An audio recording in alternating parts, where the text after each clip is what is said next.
Yatnal versus Vijendra ಸಮರಕ್ಕೆ ಹೊಸ twist ಸಿಗ್ತಾ ಇದೆ. ಇಲ್ಲಿ ರಾಜ್ಯಾಧ್ಯಕ್ಷರ ಬದಲಾವಣೆಗೆ ಸಮುದಾಯದ ಮೂಲಕವಾಗಿಯೇ ಅಸ್ತ್ರವನ್ನು ಹೂಡಿದ್ರೆ ಹೇಗೆ, ಈ ಒಂದು ಪ್ಲಾನ್ ಅನ್ನು ಬಿಜೆಪಿ ರೆಬೆಲ್ಸ್ ತಂಡ ಮಾಡ್ಕೊಂಡಿದೆಯಂತೆ. ಲಿಂಗಾಯತ ನಾಯಕರ ಸಭೆಯನ್ನು ರೆಬೆಲ್ಸ್ ತಂಡ ಇದೀಗ ಮಾಡ್ತಾ ಇದೆ.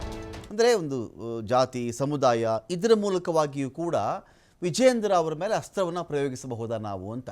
ವಿಜೇಂದ್ರನೇ ಯಾಕೆ ಬೇಕು ಬಿಜೆಪಿ ರಾಜ್ಯಾಧ್ಯಕ್ಷರಾಗಿ, ವಿಜೇಂದ್ರ ಅವ್ರನ್ನ ಚೇಂಜ್ ಮಾಡಿದ್ರೆ ಇದೇ ಲಿಂಗಾಯತ ಸಮುದಾಯದಲ್ಲಿ ಬೇಕಾದಷ್ಟು ನಾಯಕರಿದ್ದಾರೆ, ಅವರಲ್ಲೇ ಯಾರಿಗಾದರೂ ಒಬ್ಬರಿಗೆ ಪಟ್ಟವನ್ನು ಕೊಡಿ ಎನ್ನುವ ಒಂದು ಅಸ್ತ್ರವನ್ನು ಕೂಡ ಬಿಜೆಪಿ ರೆಬೆಲ್ಸ್ ತಂಡ ಮಾಡಲಿಕ್ಕೆ ಹೊರಟಿದೆ. ಸಭೆಯಲ್ಲಿ ರಾಜ್ಯಾಧ್ಯಕ್ಷ ವಿಜೇಂದ್ರ ಅವರನ್ನು ಚೇಂಜ್ ಮಾಡಬೇಕು ಅಂತ ಕೂಡ ಒಂದು ಆಗ್ರಹ ಕೇಳಿ ಬಂದಿದೆ. ಇಲ್ಲಿ ಲಿಂಗಾಯತ ನಾಯಕರ ಕೊರತೆಯಾಗಿದೆ, ವಿಜೇಂದ್ರ ಸಮರ್ಥವಾಗಿ ಇದನ್ನು ನಿಭಾಯಿಸುವುದಿಲ್ಲ, ಹಾಗಾಗಿ ಅಧ್ಯಕ್ಷರ ಬದಲಾವಣೆ ಆಗಬೇಕು ಅಂತ ಆಗ್ರಹವನ್ನು ಮಾಡಲಾಗ್ತಾ ಇದೆ. ಇಲ್ಲಿ ಈಗ ವಿಜೇಂದ್ರ ಅವರೇ ಯಾಕೆ ಬೇಕು ಅಂತ ಒಂದು ಪ್ರಶ್ನೆ ನೀವು ಇಟ್ಕೊಂಡಾಗ ಇನ್ಯಾರಿದ್ದಾರೆ ಹೇಳ್ರಪ್ಪ ಅಂದಾಗ ಇಷ್ಟು ಜನ ಇದ್ದಾರೆ, ಇವರಿಗೆ ಸಪೋರ್ಟ್ ಮಾಡ್ತಕ್ಕಂಥ ಇಷ್ಟು ಶಾಸಕರಿದ್ದಾರೆ, ಇಂತಿಂಥ ಮುಖಂಡರಿದ್ದಾರೆ, ಎಲ್ಲವನ್ನೂ ಕೂಡ ಇಟ್ಕೊಂಡು ಹೈಕಮಾಂಡ್ ಮುಂದೆ ಹೋದರೂ ಕೂಡ ಆಶ್ಚರ್ಯವಿಲ್ಲ.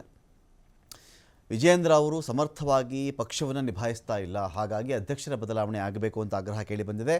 ಸಭೆಯಲ್ಲಿ ಲಿಂಗಾಯತ ಮುಖಂಡರ ಒತ್ತಾಯ ಕೂಡ ಇದೆ. ಇಲ್ಲಿ ಯಡಿಯೂರಪ್ಪ ಹಠಾವೋ ಲಿಂಗಾಯತ ಬಚಾವೋ ಘೋಷವಾಕ್ಯದ ಅಡಿಯಲ್ಲಿ ಸಭೆ ನಡೀತಾ ಇದೆ.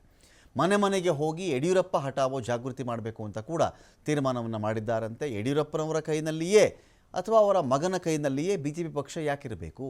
ಲಿಂಗಾಯತ ಸಮುದಾಯದಲ್ಲಿ ಬೇರೆ ಯಾರು ನಾಯಕರೇ ಇಲ್ವಾ? ಇದ್ದಾರಲ್ಲ, ಅವರೂ ಇದ್ದಾರೆ, ಅವ್ರನ್ನ ಬಳಸ್ಕೊಳ್ಬಹುದಲ್ವಾ ಅಂತ ಒಂದು ಚರ್ಚೆ ಶುರುವಾಗಿದೆ. ಅಲ್ಲಿ ಲಿಂಗಾಯತರ ಸಭೆಯಲ್ಲಿ ರೆಬೆಲ್ ಲೀಡರ್ ಯತ್ನಾಳ್ರು ಇದೀಗ ಕಾಣಿಸ್ಕೊಂಡಿದ್ದಾರೆ. ದಯವಿಟ್ಟು ತಾವೆಲ್ಲರೂ ತಮ್ಮ ಸಲಹೆ ಸೂಚನೆ ಕೊಟ್ಟು ಅಲ್ಲಿಂದ ಮುಂದೆ ಕೊನೆಗಾದಾಗಿ ನಾವೆಲ್ಲ ಮಾತಾಡ್ತೀವಿ.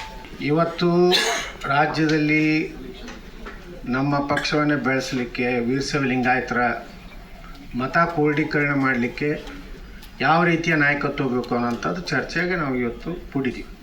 ಅದಕ್ಕೆ ನಿಮ್ಮ ಮುಕ್ತವಾದಂಥ ಚರ್ಚೆ ಮಾಡೋಣ. ಏನು ಯಾರಿಗೇನು ಅಂಜಿಕಿಲ್ಲ, ಭಯ ಇಲ್ಲ, ಯಾರಿಗೇನು ಆಗೋದೂ ಇಲ್ಲ.